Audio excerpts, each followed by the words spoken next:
Where do we even start? First off, the formation, I guess. Like Tuchel had a howler today, and I think every manager is capable of it, so I'm not going to beat him over the head with it. In my opinion, he's still the best manager in the world. But if we see Four at the back again in any sort of game and we get a result like this, it's on Thomas Tuchel, because it was clear from about 10-15 minutes into the game this formation just wasn't working. Brentford dominated us, absolutely dominated us, and fair play to them. They absolutely deserved a performance like this. They were brilliant on the counter-attack, they were clinical when they needed to be, they kept applying pressure on us. They made it hard for us all game, but we also made it hard for us ourselves. But we were fucked from the tactics to the players to the mentality, especially after we went behind. It was utterly embarrassing. Like Ruben was poor today. I'm not gonna scapegoat any individual player. I'm gonna talk about them individually, but it was a team failure. But Ruben was poor, especially from the start. You could see his head wasn't in it, and he doesn't fit that holding role. Really doesn't. We might have rotated, maybe just to keep Jorginho fit for the next few games coming, because it is a very big month for us. But never. I don't want to see him in the middle again. Mason Mount, poor in what's meant to be his preferred position. N'Golo Kante didn't offer much. Going forward, just that left-hand side in particular, Timo Werner and Marcus Alonso, it's a sin to football to watch the pair of them there. Sammy, you behind the camera, you've been saying Werner ain't it for since the start, and you know what? Surprised, I should have listened to you earlier. Like, Werner, for someone who complained that the system is the problem, that doesn't allow him to make chances, the nerve with some of the performances that I see from him, it's embarrassing. He can't touch a ball, he barely creates chances. All he is movement. And then don't you get me started on his finishing. Like, do not complain about the system when you are the worst finisher I have ever seen at Chelsea Football Club. I don't want to hear it. Marcus Alonso, again, like I know he's past it, but it's 2022 and we're still relying on Alonso at left back. That just shows the problems that we have right now.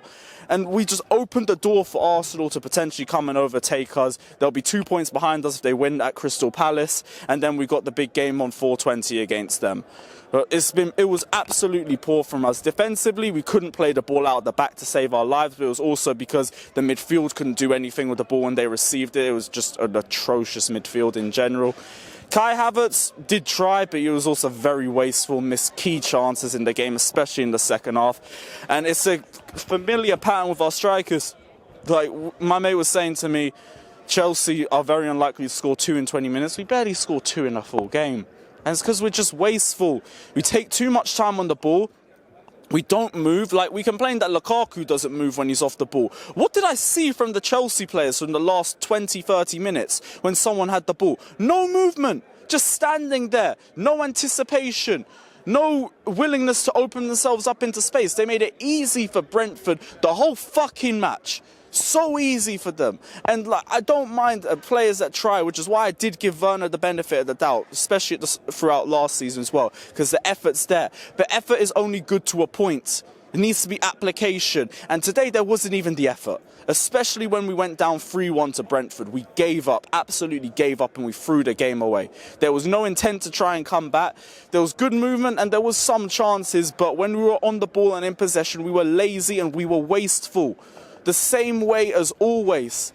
And I said after Crystal Palace, anticipate poor performances because of the amount of fixtures that we have this season. We cannot play consistently well for long periods of time over multiple games. But performances like that today were absolute fucking embarrassment from top to bottom. Other than Thiago Silva, Rudiger, maybe Havertz, potentially Kovacic, maybe Mendy, but even the distribution wasn't good for him today. Everyone else was poor, absolutely poor. And this has to be the last time that I see 4 at the back, because it doesn't work. The only time we've seen this formation work well was against Tottenham. Other than Tottenham, who've been fucking shit, the bottom level of shit every single time they face us, it's poor and it doesn't work. It never works for us. We need to bin this. Not until we get the personnel that allows us to play in this formation and the depth that allows us to rotate and play in this formation as well. We cannot see 4 at the back in this squad. It does not work. If we play like this against Madrid, we are getting piped. If we play like this against Southampton, we're getting piped. Absolutely atrocious performance top to bottom. Brentford deserved the result. This is probably the biggest performance that they've had in the Premier League, one of the biggest results in their history. Fair play to them. Absolutely dominated us. Whoever their number 19 was battered us on the left-hand side. Eriksen pinging passes left, right and centre. And tactically, they were better than us too. They knew where to be. They knew what zones to attack when they were counter-attacking. They were clinical when they needed to be. Us, though, wasteful, poor, shoddy, and we need to be much better. Real Madrid's next. Could be typical Chelsea to get a result, but yeah, poor. Let me know your thoughts down in the comment section below. Like and subscribe. Peace.